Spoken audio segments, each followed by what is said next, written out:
इन 2009 एक American citizen जिसका नाम ब्रायन एक्टन था, एक बड़ी सोशल मीडिया कंपनी के लिए काम करना चाहता था। सबसे पहले उसने ट्विटर में नौकरी पाने की कोशिश करी। जब वो असफल रहा तो उसने फेसबुक में जॉब के लिए अप्लाई किया, लेकिन अनफॉर्चुनेटली फेसबुक ने भी उसे रखने से मना कर दिया और इवन उसने इनके बारे में ट्वीट भी किया था और उसके ट्वीट से ये साफ जाहिर हो रहा था कि सेटबैक्स उसके इरादों को कमजोर नहीं कर सकते।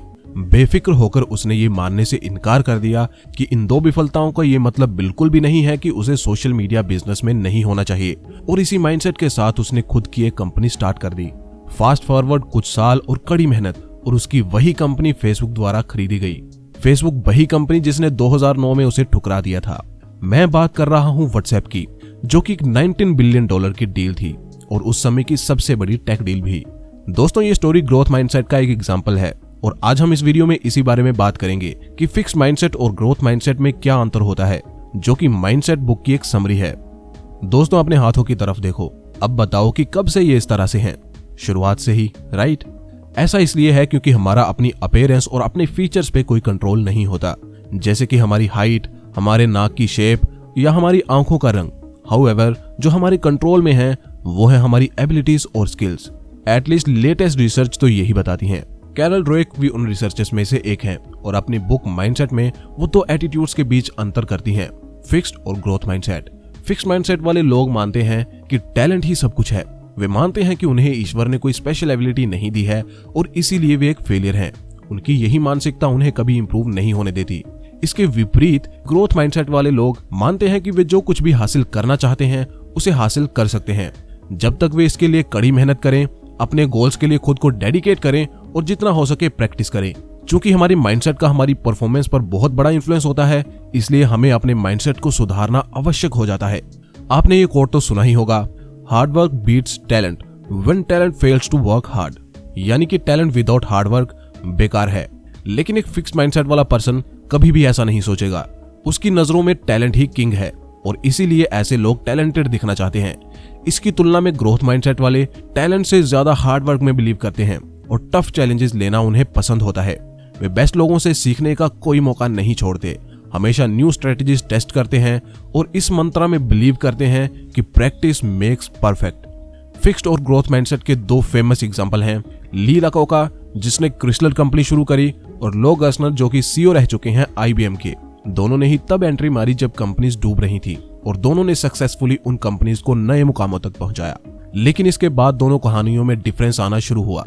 ली संतुष्ट हो गया, उसने सफलता का सारा क्रेडिट ले लिया, खुद की प्रशंसा दूसरों से करवाने लगा और कंपनी की इमेज से ज्यादा खुद की इमेज में चिंता करने लगा और धीरे धीरे गलत डिसीजन लेने लगा। उसने घटती सेल्स को नजरअंदाज करना शुरू किया और कार्स के नए डिजाइन्स को हटाना शुरू कर दिया, जिससे कंपनी फिर से डाउनफॉल में चलने लगी।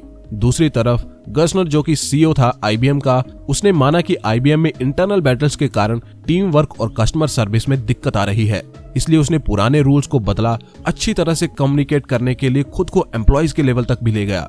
टीम वर्क पर फोकस करके और पिछले फेलियर से सीखकर उसने एक ट्रू ग्रोथ माइंडसेट दिखाया और IBM की सफलता को बरकरार रखा।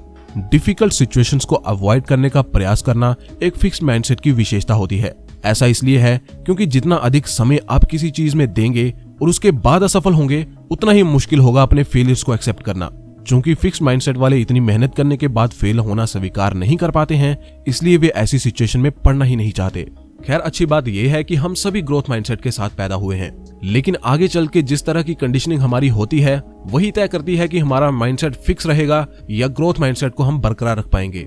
बच्चे लिमिट्स नहीं मानते, लेकिन पेरेंट्स और टीचर्स एक बहुत बड़ा रोल प्ले करते हैं बच्चों का माइंडसेट बनाने में।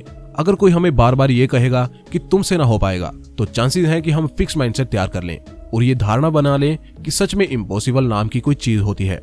वहीं हमारे पेरेंट्स या टीचर्स हमें एनकरेज करते हैं और कहते हैं कि हम और बेहतर कर सकते हैं, तो डेफिनेटली हम एक ग्रोथ माइंडसेट को डेवलप करेंगे। लास्टली मैं ये कहना चाहता हूँ कि कोई भी फिक्स माइंडसेट डेवलप कर सकता है, बस आपको इतना करना है कि अगली बार जब भी आप कोई गलती करो तो खुद को फेलियर से मत जोड़ो। इंस्टेड इसे ऐसे देखो कि एक वन टाइम इवेंट है और उसे रिजॉल्व करो ताकि अब नेक्स्ट टाइम बेटर कर पाओ। फॉर एग्जाम्पल, ये कहने का ट्राई करो कि जो हुआ है मैं उसे चेंज तो नहीं कर सकता, लेकिन अब इस क्लटर को समेटता हूँ और अगली बार ज्यादा ध्यान रखूंगा। इस तरीके से आप अपने गोल्स और ड्रीम्स के बारे में सोचने के लिए ज्यादा टाइम स्पेंड करोगे और कम समय इस चिंता में बिताओगे कि आप में कुछ कमी है। तो दोस्तों ये थी एक क्विक समरी बुक माइंडसेट की। दोस्तों आशा करता हूं कि इस वीडियो ने आपके माइंडसेट में कुछ अच्छा परिवर्तन लाया होगा और आप कुछ नई चीजें सीखे होंगे। अगर दोस्तों आपको ये वीडियो पसंद आई है तो वीडियो को लाइक और शेयर करें, साथ ही हमारे चैनल की ग्रोथ का हिस्सा बने चैनल को सब्सक्राइब करके।